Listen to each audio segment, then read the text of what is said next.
Obviously, when I was thinking about theatrical relationships, I was thinking about it from more of a romantic perspective, like having a theater relate or having a relationship. And okay, I'm sorry, y'all. I'm saying theatrical relationship, but this goes to any actor, film, theater, whatever, that has had to have a relationship either on stage with someone or like off stage with someone, but like within the context of like being a part of a production of some sort. Now, as I just said, it doesn't necessarily have to be anything romantic wise, but I think I'm going to base most of mine off of that because I have a few things I can say on that regard. Yeah. But shoot, I mean, we with the ponytails, this past ponytails, we talked about a theater relationship that we both had, Rachel and I, with a instructor or director that obviously we didn't have a romantic relationship with at all, but like obviously the relationship we had with this person was very impactful. So I just kind of put some things together on things that we can consider with our conversation on this. So I'm just going to read all of this off. And again, listeners, I want you to just like think about this as well, especially if you've done any sort of theater, whether it was like back in elementary school or like middle school and you like did Romeo Juliet or something. And, Romeo, you found out who your Romeo was and it was like Julio, like your best friend. And then, like a Gordo, Lizzie McGuire situation. Yeah. I don't know, but let me read these off and just kind of internalize, think about these things, because obviously, as y'all also know, I'm also non-monogamous. So like I can also tie in some of those things as well into this conversation. And not even non-monogamy necessarily related, but like having that connection and being able to like make sense of everything, it just makes sense. So let me read it all off. So, and this is in the context of like being an actor, but like obviously if you're not an actor, it's fine. And I just wrote all these out. Anyway, I wrote, when did you realize your character? Okay, so things to consider when you realize your character has to be intimate with someone. So thinking about the time when you like, let's say, read a script and your character has to be, it says in there like y'all have to kiss or something like that, and you see who that person is and you're like, oh, okay, like those things. Okay, prepping to be intimate with someone, because sometimes we have to have a practice before, like you practice on stage with everybody else that's like around, like the director and whatnot. I was thinking about like the creepy directors who like get off to kissing scenes, and I hate that. I'll talk about that later. So another one I put in here was like, if your onstage partner had a real life partner. So like, let's say like, and for example, I had, I don't know, one of them for sure. I had one that already had a wife, that had a wife, and like having to like have that conversation, like making sure, at least I didn't have to have the conversation with the wife, but obviously like the partner had to have the conversation with the wife, like, yeah, I'm gonna be in the mid, da da da da. And if so, like, what did they think about it? What did this partner think about it? Was your interactions with this partner after the show amicable? So like, were my interactions with this wife or this partner amicable, as if like, it was just on stage? It wasn't like a real life thing, because it's not, it's just acting. But also like turning it around, like if you yourself have a real life partner already when assigned a stage partner, and the differences between your stage partners having and not having real life partners, asking like, is it different or is it not? Is it the same? Does it depend on the person? Another one I put in here is like catching feelings for your on stage partner. And I put in here also like, it's okay, it happens, it's normal. Sometimes it's not, but like for the most part it is normal, and we'll talk about that a little bit. Being paired up with on-stage partners that you are not attracted to, because that happens more often than not in many situations. And then also, this is one where I thought about it and I was just like, let me just put it in there. But like directors that pair up much older actors with much younger actors, Yeah. Yep, that's a thing. Yeah. So, and again, these are all just kind of like theatrical relationship acting relationships that are um oh darn it. I never started the that's fine. I'm gonna just switch the audio over. I never started the audio for the other portion. Okay. But it's fine. It's fine because actually, you know what? Yeah, no. I'm just going to switch the audio at Okay. this point. How many minutes are we in for this? I can't tell. It's fine. I'm going to start it now. I'm sure it'll be fine. Yeah.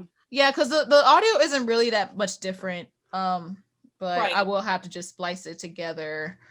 Unfortunately, I'll have to do it for my boyfriend because he's gonna be the one editing. I'm gonna be like, Right. sorry, just didn't mean to. But anyway, so in that regard, let's start talking about this. Let me get everything set up on my end right Sure. quick. One quick. Uh, okay. Okay. So let's just have a conversation about this. Because I think you were the one that gave me this idea, and I was like, this could be a good subject. So Yeah. what did you have in mind when you first like brought this to my attention as a potential topic for this platform? I mean, I like it. I just want to hear Yeah, what you're. I don't even remember what really prompted me to bring this up, but it's just the fact of like that it's so awkward. Like and Yeah. no matter like how good of an actor you are or like no matter most of the time you end up like doing these scenes with strangers, like people that you were like just met a few weeks ago maybe, or like Yeah. it's very unusual that you're going to be in a show and you have to be intimate with somebody that you know really really well. That's like if you're lucky, I feel like. Yeah. um I yeah, I just feel like it's something that like the general public doesn't think about because why would they have to? But like for any kind of actor, whether it's film, straight theater, musical theater, opera, like most of the stories that we tell on stage have a romance. And a lot of them, it's becoming more of a trend in the opera industry actually, that like especially like these weird productions in Europe where like they're having like pretty much sex scenes on stage at this point. Like these productions are getting more and more Yeah. Oh, they so get a lot more bold, huh?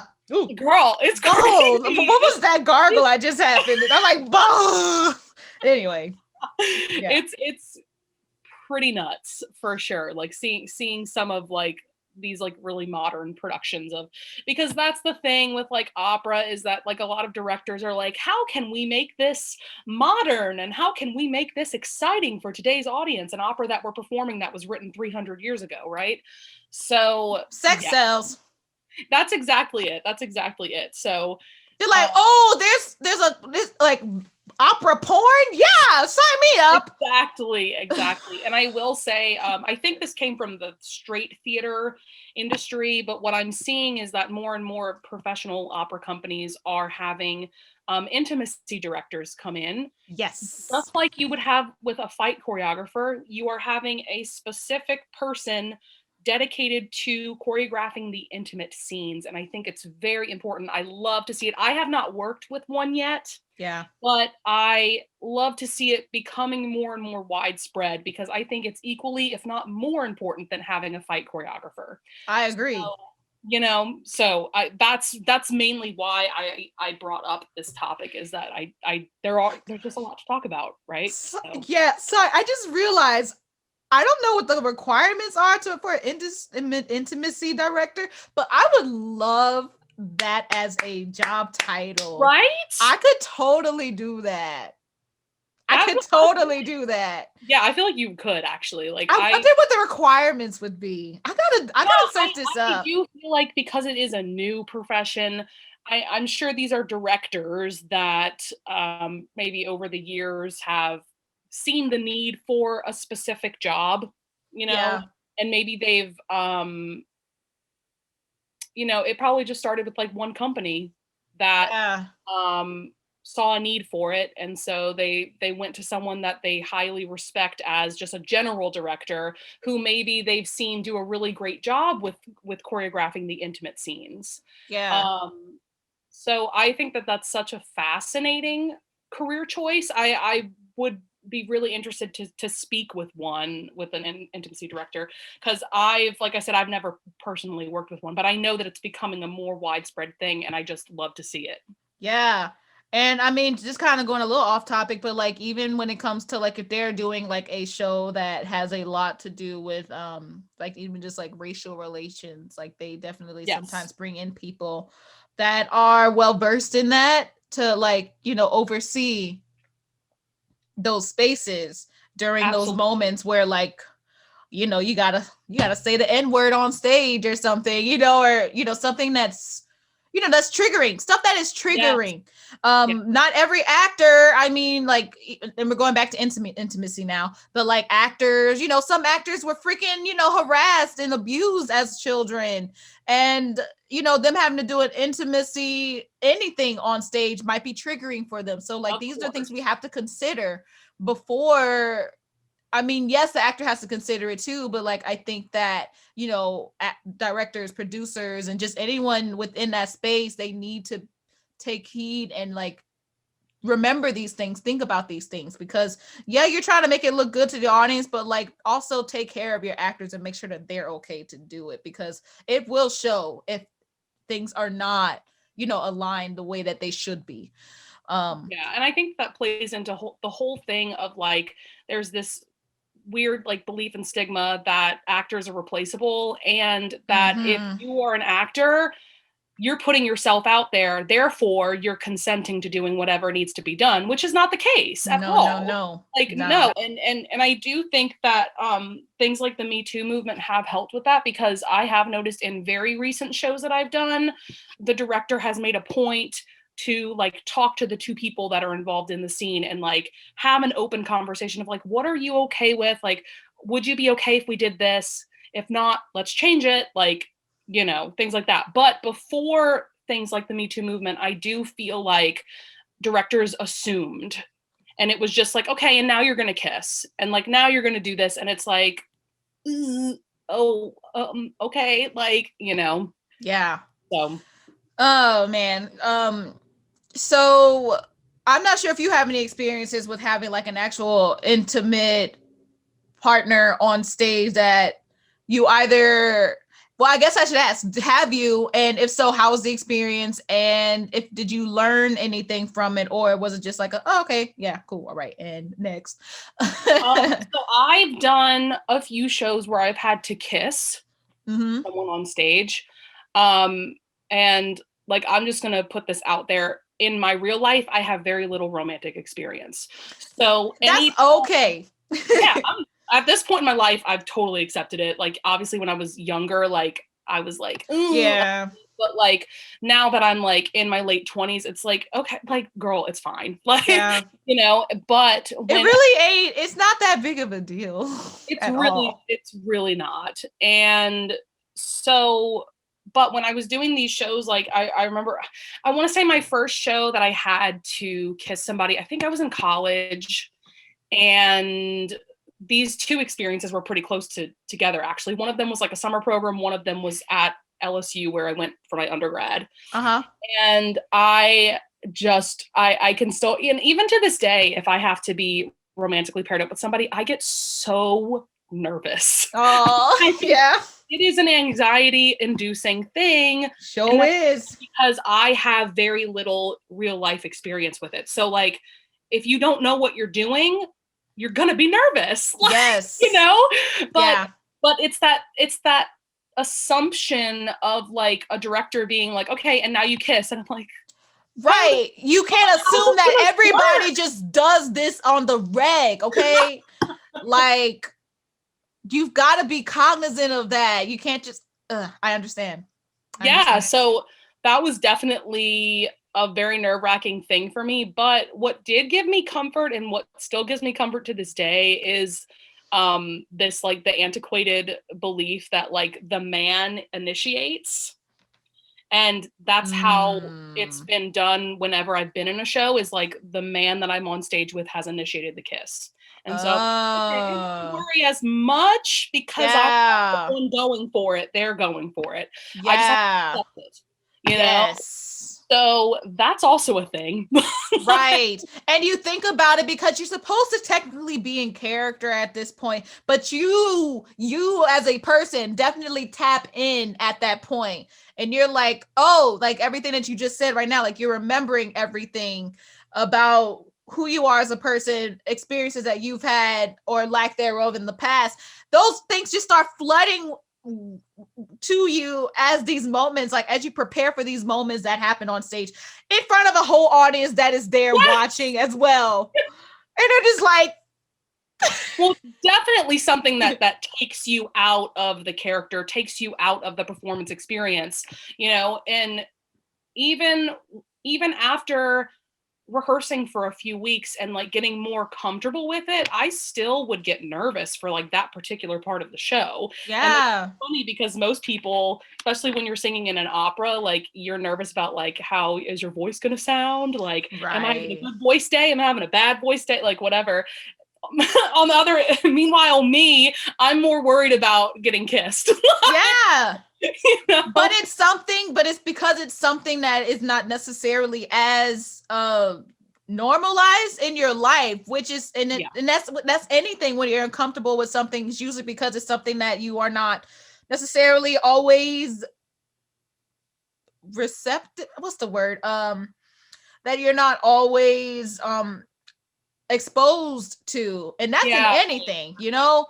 So I mean, obviously the only way to do that is to just go kissing everybody, but you know you can't just be doing that, so just be going over to everybody. Okay, I'm trying to get better at kissing people on stage, so I need to kiss more strangers in my Could life. you Can you imagine? help me? Could you help, or shoot, you could probably even charge and make money anyway. You really probably could. Oh, like free voice lesson. No. Oh gosh. Love it. Um, wow. Um, yeah, But something else I did want to go into though is like the onstage partner having a real life partner. okay. Um, but I don't know if you wanted to add to what I just No, said. I actually, when you just know what you just said, having a onstage partner that already has a partner, do you feel, at least in those regards, that maybe you feel a little bit more, pro- I wouldn't say protected, or like you like definitely want this person to like lead the way in their intimacy adventures on stage with you because they have that experience or whatnot. Like, do you ever feel? I don't know. For me, I felt more maybe protected in a way. It was I see what weird. you mean. Yeah, I've only had one experience with somebody who had a partner in real life. My Okay. other experiences were with single people. Um, Okay. and I remember it was a little weird actually because well, first of all, he was like perfectly respectful of like my boundaries, like because basically the director was like, okay, my vision is that you would do, and it was a very like tame thing. It was I was doing the opera Little Women, and Mm-hmm. there is this scene with Joe, the main character. I was playing Joe, and Professor Bear, who ends up being her love interest in the second act. And Mm-hmm. he just wanted um, Professor Bear to like take my hands in his and then kiss them at some point. Okay. But like even something as like simple as that, they were like, are you okay with that? Like, and I was like, yeah, like totally, Yes. which I love. I love consent. We love consent, Yes. you know? Consent is sexy.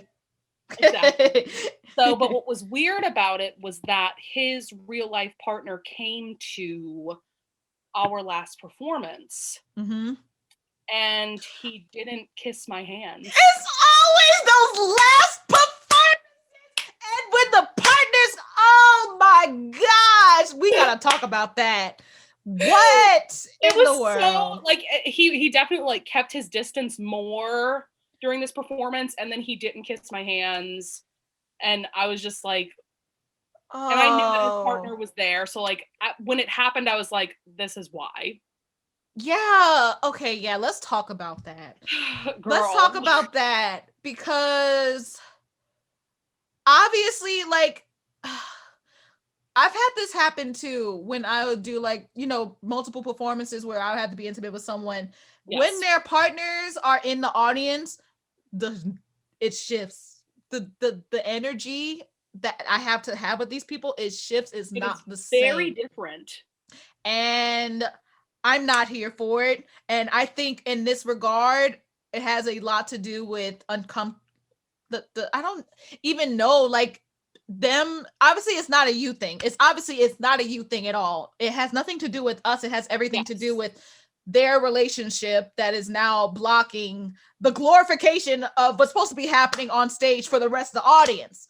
Yeah. Like, and in a way, if you think about it, their whatevers with their partners is now taking away from the mastery of their acting abilities, because they are Yeah. now thinking of themselves and not thinking about the character. They're thinking about Yes. themselves. And they're like, oh shoot, my girl is out in the audience, and I can't do all this, da da da. So how can we make sure, and I know this is something that obviously we can't control, but like, how can we go into our next interactions, or even bringing this up, maybe that's why they have intimacy directors, because this is things are like conversations that need to be had. Yeah, that's very true. That is very true. But and this obviously this we have to go into our relationships episode, but I think it's important that partners that have partners already, that have to be intimate with someone that isn't their partner, and I'm talking about from a monogamous standpoint, I guess, right Right. now, because some obviously non-monogamy people, we don't care, but if you're in that, you have to have these conversations. And the in the insecurity that you think your partner is going to feel from you being intimate with somebody else on stage has, obviously, again, it doesn't have anything to do with them at all. Right. It does not have anything to do with them. And Yeah. it is something that, yes, you can help them through, like, understand, like, that it is just acting, first off, and that you still going home with them at the end of the night. You're still going home with your actual partner at the end of the night. And Right. we really just need to start checking that, because, like, it can change the whole dynamic feel of everything that's happening on stage, um for like the rest of the show, if stuff like that just kind of comes out of nowhere. Yeah, I I totally agree. Yeah, because in that specific instance that I brought up, I just feel like it kind of ruined what could have been a beautiful moment and what has been a beautiful moment in past performances. Like, Yeah. so that audience didn't get the same experience that we've been giving to all of the other audiences because of either your weird insecurities or your partner's weird insecurities about you being any kind of intimate with somebody on stage. I don't know. Yeah. Yeah, it's a thing. Yeah. For sure. I'll recall I had a similar situation.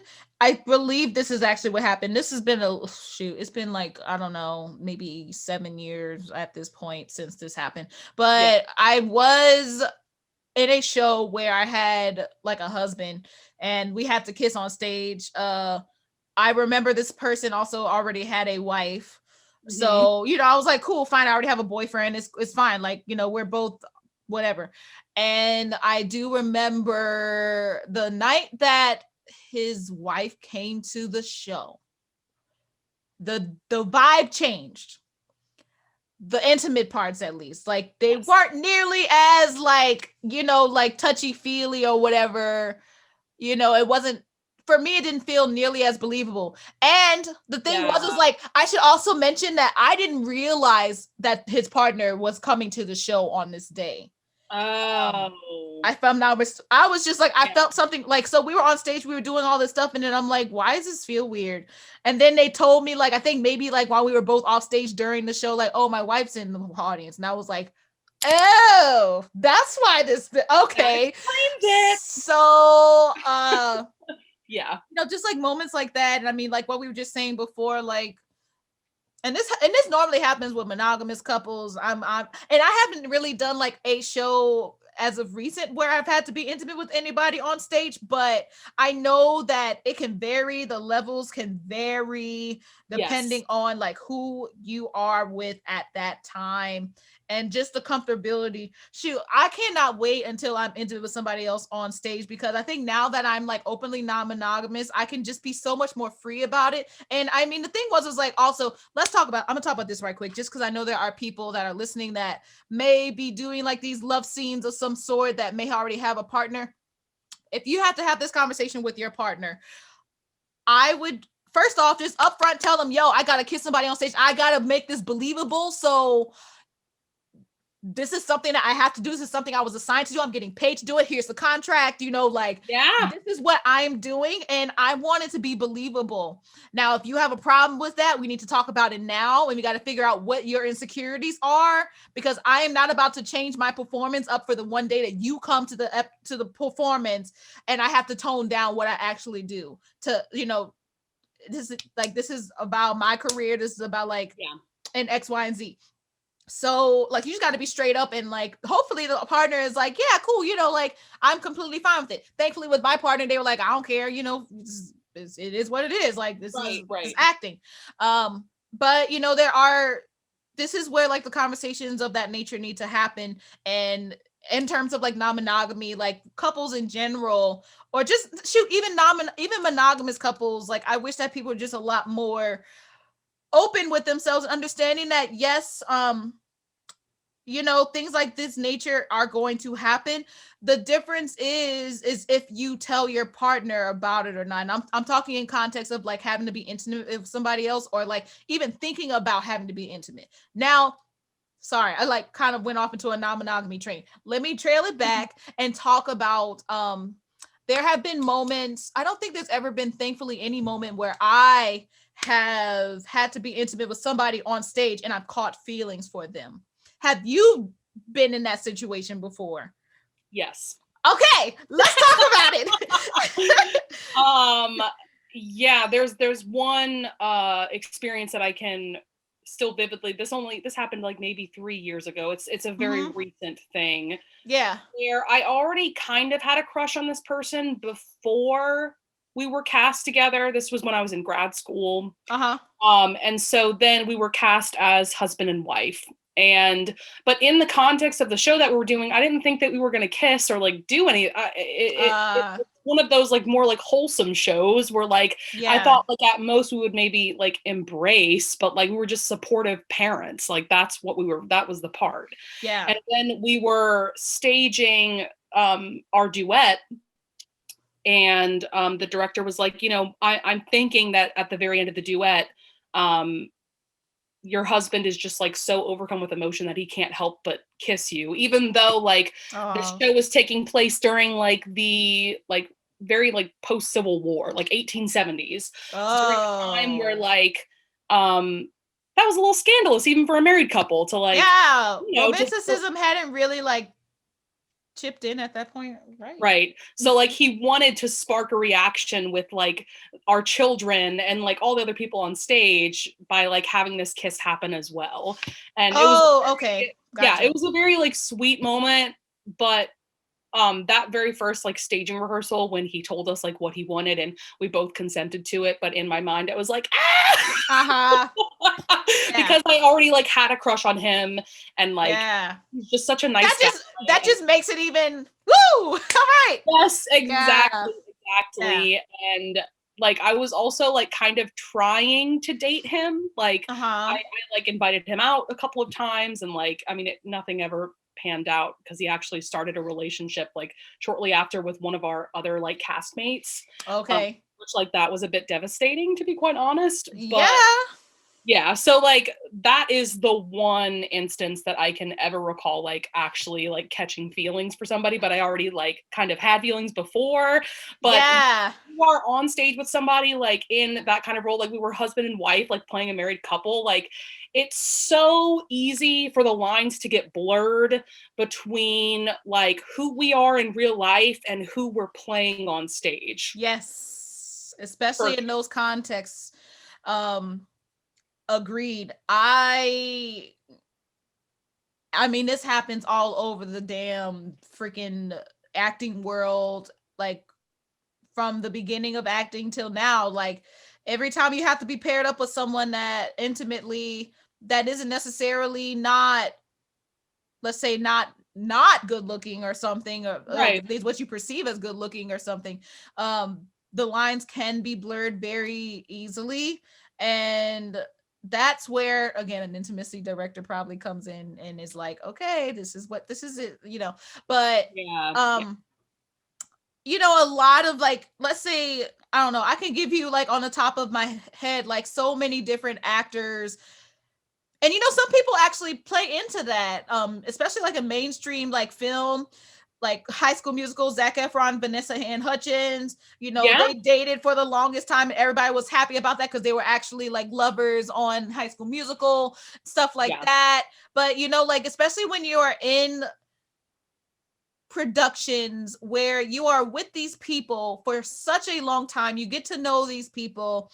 Um, it's almost like, I wouldn't say like necessarily like roller skating, but like your your interactions with these people are rooted in play. Acting is very playful. You get a chance to imagine, you get a chance to do X, Y, and Z. So you're in this different headspace, this different world. So when you're in a good space to like anybody that's in the area that is in that same headspace with you, like you're going to want to vibe with them, and things Yeah. are going to manifest. And I think the issue is that sometimes we get too caught up in it, and by the time the show is over, then the rest of the relationship that may have been brewing during that production or whatever also kind of goes south as well, because now you're Yes. going back to the real world and you're seeing everything else that this person has to offer, and you're not just in the spaces like this theater space with them, you are now like in just regular other areas with them. Sorry, this is me going just into a tangent about things that obviously are a real thing, but like I just think about all these different theater relationships that I have witnessed, and just hearing about other like theater drama that have Yeah. transpired through relationships. Shoot, even to the point of like cheating that happens in the theater, like people Ooh. that are cheating on each other with like other people within the theater, and how that even changes the dynamic of a relationship on stage, especially if it's all over the place, like you just never know what someone's going through. So Yeah. uh Very true. so I don't know where I was going with that. I guess all I can say, like, I mean, I can speak so highly of this. That's why I didn't really like for this episode, I didn't really have any like articles about like theatrical relationships or like acting relationships, because like I've been immersed in this for the last 15, 16, 17. I don't even know how many years it's been at this point. So like Yeah. I've seen it firsthand. I've been a part of it firsthand. My current relationship is bred it out of a theater interaction, even though like we weren't both acting, but like it was still like in the theater. There's something about being in the acting space that is just different, and it cultivates different things, like when, and I'll talk about this a little bit too, but like sometimes when you are in a relationship and you're acting, like you're an actor and you're in a relationship, and your partner, let's say your partner doesn't really like, they are not part of the acting scene, they're not part of the theater scene, they do something completely different, and they don't necessarily understand just like the nuances of like being an actor or whatever. I find that to be sometimes, I don't necessarily say it's a bad thing. I personally feel like it could be something that's pretty awesome, because this person doesn't necessarily see this acting side of you until they like come to a show and they see you on stage doing your thing. Right. Um there are others that, let's say, like I know so many theater people, like you and I know a lot of theater people that are married, that met each other in the theater, that Yeah. see each other and they work with each other in the theater, and da da da da. And it's a beautiful thing. um but I guess I find it's, I wonder what the dynamic is, honestly, like how different it is with actors that aren't immersed in the same field. Right. versus actors that are. I mean, I can think I should probably just talk to these people myself, but yeah, I just think that on stage theatrical intimate relationships can be tricky. Yeah. I know we kind of, and it's weird because it can draw a line. There are lines that can be crossed, unfortunately. And I want to kind of talk about this a little bit because not only is these on stage relationships important, but like the off stage ones are as well. And I think this is we were kind of talking about bleeding into that off stage behind the scenes stuff. Um Right. because obviously some of the relationships that you are paired up with on stage can bleed into off stage, and some of them can be good, some of them can be bad. I will say that if you are let's say you are doing a show with somebody and you catch feelings for them, know that, don't feel bad about it, know that it's normal. I would personally say, like, if you're going to, you don't necessarily have to tell the person. I mean, if it's a strong relationship feeling situation, then maybe it is important to like say something. But like I'm that kind of person. I'm just like,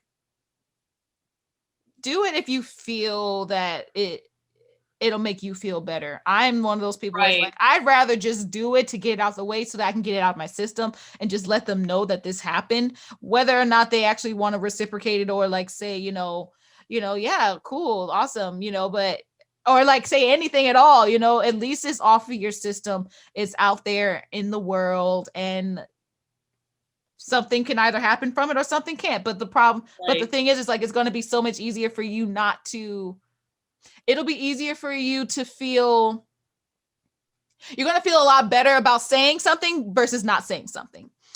Um, so I want to talk about non-consensual relationships that can happen in the theater as well. Just Yeah. right quick, because in my experience, at least in New Orleans, there's a high volume of older, mostly predominantly white men who love to try their shot at some younger women.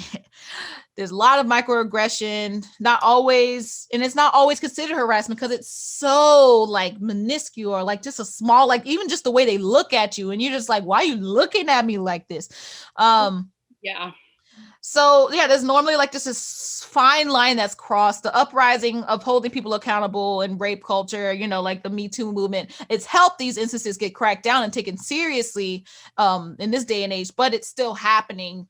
And the issue is that some are unaware of it, or I should say, the issue is that some are unaware of it's considered harassment. They're not sure if it's considered harassment or not until it's already occurred. So, Right. and that's usually what happens. Like in my instance, and I've actually talked about this on last couple of, I forget which episode it was, but it was somewhere along the lines of where the theater they had the living document that was surfacing here in Right. New Orleans. I put in a experience that I had. I was At this point, I'm realizing that it was sexual harassment, but at that point, I didn't, I couldn't really figure out what it was.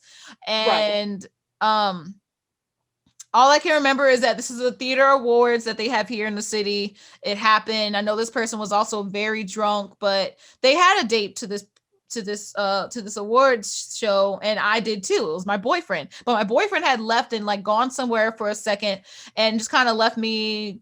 I was just like talking amongst everybody, but this person in particular came up and just started hugging me from behind in like a very sexual way, and like their date was not nearby either, and I'm like, like stuff like that happens, and you're like, you don't know what to say, you don't know what to do, you just Yeah. kind of freeze, and I'm just like, is this Yeah. happening? Like, is this really happening? Like, you don't know what to do in that moment. And Yeah. so I just remember, I don't even remember what I did. All I know is that I remember telling my boyfriend. I didn't even tell my boyfriend at that moment. I think I may have told Yeah. him like a day or so later because I was still processing it. I'm like, did this really just happen? Yeah. And um I know stuff like this happens all the time though. This person in particular is always like just cracking jokes about like sexual jokes in manners with me, but like also with like other people that are not necessarily always appropriate at that moment. But even to this day, like this person does not remember obviously doing it because they were drunk, but it happened. And I know my boyfriend has talked to him about it before, and I don't even know how that conversation went. And this person, I'm whatever, it happened. And non-consensual things like that happen in the theater all the time, and no one is taking accountability for it, because there's usually not, at least in the theater spectrum, especially the community theater spectrum, there is no HR. There's no such thing as HR. There's no such thing as like human resources, or like somebody that you can go to that can nip this in the bud right then and there. Right. Like you're almost, you sign a contract and you are fending for yourself, Yeah. honestly. The best thing you can do is just talk about it with the person that harassed you or whatever, which is not always a comfortable conversation to have. And when you're an actor, like, it's very difficult to leave that kind of stuff. Like, how they're always like, leave it out the, like, like anything that you have going on in your life, leave it at the door. When you enter the theater, focus on being in the theater. I hate Right. when people say that. I know, it's annoying. Especially if like the people that are amongst the people that you have to be around are like your abusers or your harassers or whatever. Like, you can't just leave that. You know. Yes. Well, And it's a total like power imbalance is the thing, mhm, is that to this day, performers, I feel like I have no power when I'm in a rehearsal situation and something makes me uncomfortable that like a director says to me, or like I know that I always feel like I have zero power to say something about it, because then I could get fired like that. yeah, Or like, or I'll get looked at as like a troublemaker, or I mean, that's totally an issue with the industry in general, whether that be like theater, film, opera, like any kind of performing arts. There is this power imbalance of people that are in charge versus the people that are on stage. We are not the ones in charge. yeah, And it's, I don't know, it's a really tough thing to deal with, for sure. Because now that you're bringing this up, like I do have an incident that happened to me where we were doing this like gala thing. I was doing a summer program in LA, hmm, and we were doing this gala where we had to perform this very famous opera quartet, where I was essentially playing a prostitute, and the tenor was a guy that I was trying to seduce, but he was hmm. also seducing me. It was a mutual seduction thing. And It I was just like remember, consensual. yeah. And I remember one rehearsal in particular where like he was just getting a little too touchy feely, and like, but it was like while we were running the number. So like I didn't feel like I could like stop everything and be like, what are you doing? And also Yeah, that moment where you freeze, like you said, like my body was there, but like my soul left my body for like, yeah, like a few minutes. Like it's totally one of those things where I was just like shocked, and like I did not know what to do. Also, he was an older man. He was at least 10 years older than me. And so there's also that weird like power imbalance. Like I yeah, really felt like because he's older that like I didn't have the power that I have. I don't know. Like it was yeah, a very weird and icky situation. yeah. Ugh, I'm so sorry that happened to you. And Yeah. I mean, those lines are always like crossed, and I find it. I mean, especially here in New Orleans theater, there's just been so much that has like there's been so a lot of people have gotten away with a lot of things, at least here. I Yes. know it's a thing that happens all over, but I'm just talking from the But context of New just New Orleans, Orleans in yes, general, theater, opera, film, like it happens everywhere. And I it think, does. and I guess the other thing is that I think that people that are being harassed, or like, let's say like there's intimate scenes or whatever, are taking on a level that either one of you were not expecting, or like it's too much, Um, and I know we're in a culture now where it is much easier for us to speak up for ourselves, but I mean, even just a simple no.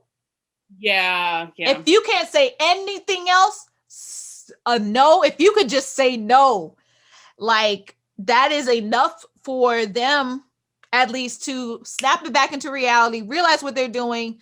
And I know that, and I don't want to like categorize people because I know not all women get harassed, or women identifying, male identifying people as well, or men identifying, they get harassed as well by women or whoever. Like this yeah, doesn't just happen to women, to females or whatever.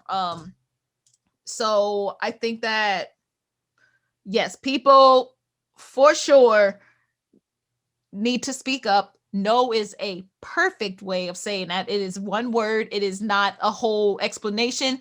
It is yeah, enough at that moment, especially if you're in a scene like that where you can't. I mean, you can't be like, I don't know if, like, let's say, okay, hopefully you're not mic'd, or maybe it's just like happening in the background, but like, oh, that's so hard. That is so it is. hard. Especially like, let's say you were like in a scene with somebody and like y'all are like the highlight of the scene and they're listening to you, and you know that like it's supposed to be believable for the audience, and this is all happening, and it's like, when do you even have a chance to like process and like talk to this person about this afterward? But I really think that a conversation does need to be had. A Yeah, conversation definitely needs to be had. If it's not in the moment, obviously it shouldn't be in the moment, but like I guess the next step would just be like, how can you approach it in a way? And that's the thing, a lot of people want to approach it in a way where it's going to make it seem more amicable, that makes it seem like you're not the bad person, or that they're not the bad person, because you don't want them to feel bad about for what they did, but you also don't want to hurt their feelings because your feelings were hurt. But like, I think just being organic and intentional about what you're saying to them, and just understand that it's all love. Like you want your boundaries to be respected too. um and shoot, a boundaries conversation needs to be had. yeah. That is the bottom line. If it's not had beforehand, then stuff like this happens, and that's where an intimacy director comes in. Yeah, For sure. yeah, Oh definitely. gosh. Oh man. Well, that was a shoot. What did you feel like you learned from the, not just the conversation that we had just now, but like the one we had in the last episode? What do you feel like important revelations that we can take from today's discussion? Well, I mean, I think overall, it's like making these connections between all of these little topics that we've brought up today. Like, Mm-hmm. I think that's something that's like that I easily forget, is that all of these things are so interconnected. Yeah. Yeah, I don't know. Trying to think I of know for me at least, like I think in general, I mean, if I'm going back to fat phobia and what we talked about in fat phobia, I think that us as people, we need to be more intentional and aware of the things that we say to others in regards to what we, what our perception of what fat or being overweight is. I should also mention, I didn't mention this on the last episode, but like, just because someone's overweight doesn't necessarily mean that they are unhealthy. Sometimes they have medical conditions, and sometimes that's just in their genetics, man. Like, look at the rest of the family, like it's something that you have to, if everybody looked the same, this will be a very boring world to live in. And unfortunately, at least within our species, we're always trying to figure out, like what the next thing to admire to or admire to be is. And I know, at least right now in this day and age with social media and just the overall culture, having a big butt and like a 20-inch waist is the thing that a lot of people want these days. oh, right. um Yeah. It's just but those standards change. For like 20 years ago it was no big butt, but still a 20-inch waist, like yeah, stick thin, like sickly thin. So yeah. I guess one of the important revelation that I will take from today's discussion is the fact that we need to, as a people, continue to express ourselves in ways that are honoring our boundaries. Mm, Um, yeah, for that's so me, I've learned so much about like what my boundaries are, and um I think in the context of even just like our boundaries within ourselves, honestly,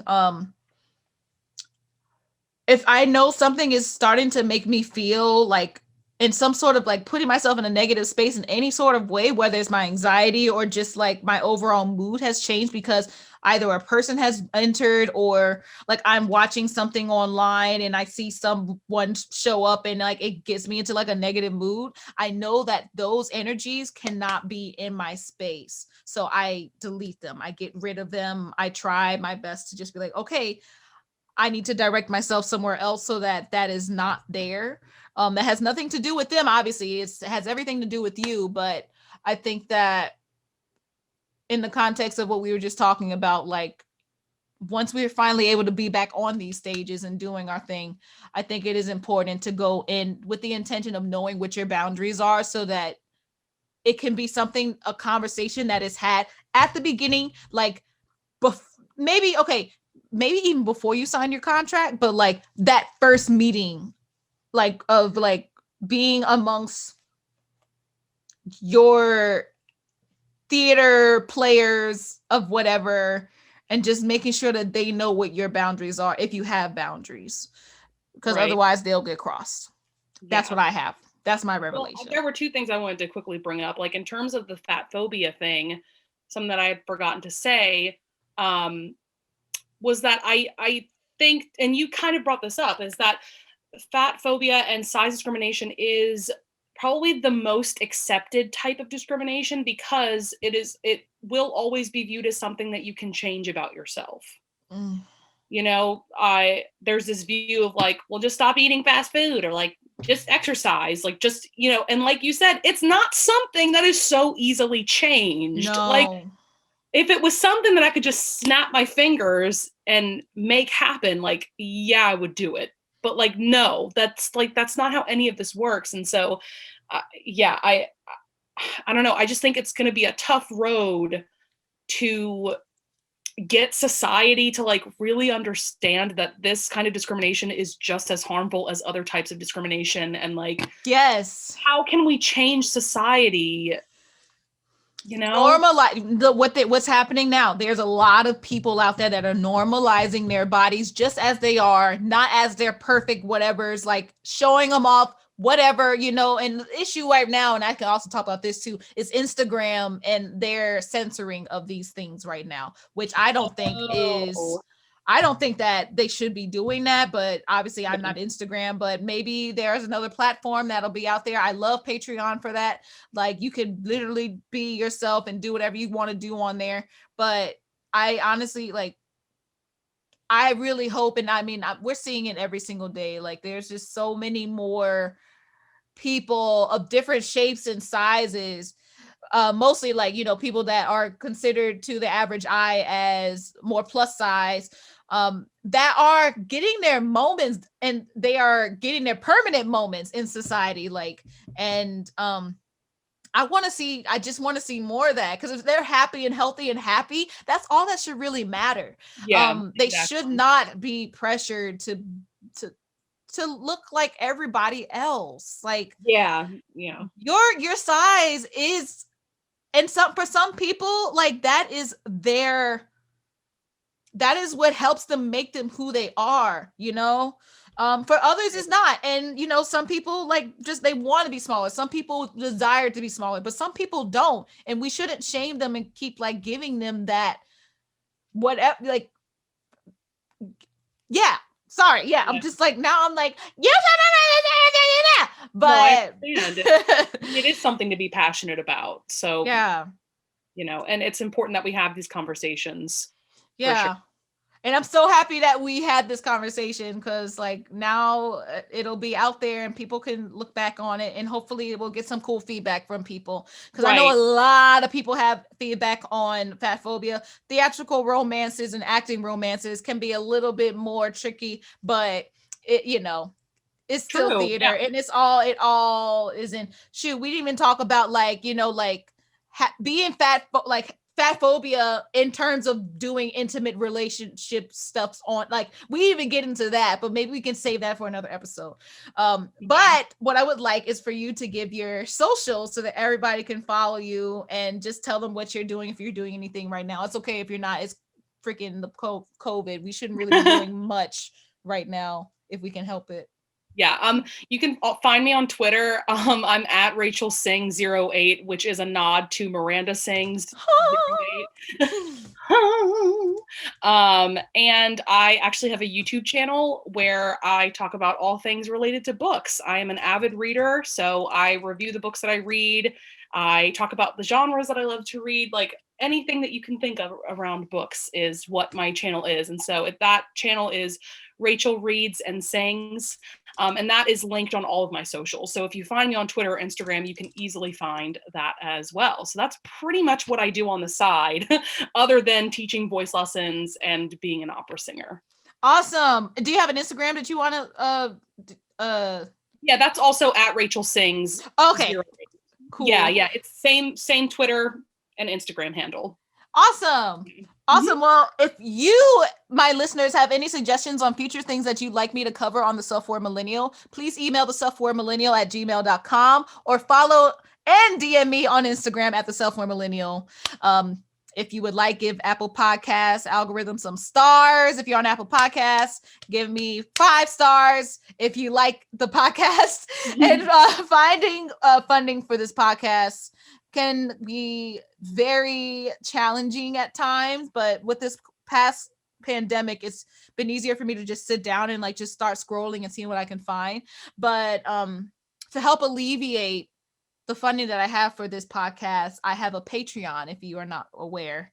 Where I add bonus episodes, video recordings that didn't make the show, and I have a whole bunch of self-reflection excerpts that I normally just kind of throw up there. Like just today, like I just posted a nice photo of where I was that made me feel like so open and whole, and I was just like, y'all get outside, like do this, do this, do this, do this, because this is what's making me feel better. So I like to share that with that community. But that's my Patreon, y'all. It's www.patreon.com/the self-aware millennial. I am in the future going to be posting more self-aware related episodes on the Patreon spectrum, but at the moment I've been really honing in on sex and non-monogamy. So that's just where I am right now. I'm probably going to shift it eventually, but there's a whole bunch of bonus episodes on there. But what I want to leave y'all with is a small preview from one of my episodes on my Patreon that's up there right now. I will see y'all next week, hopefully, if I'm feeling mentally clear. But I hope that y'all have a great week. And I think the next week that y'all will be hearing me, it'll be Black History Month. So we about to blackify the self-aware millennial once again. Y'all look forward to that. I'm excited for that. Y'all have a great day. Bye. Bye.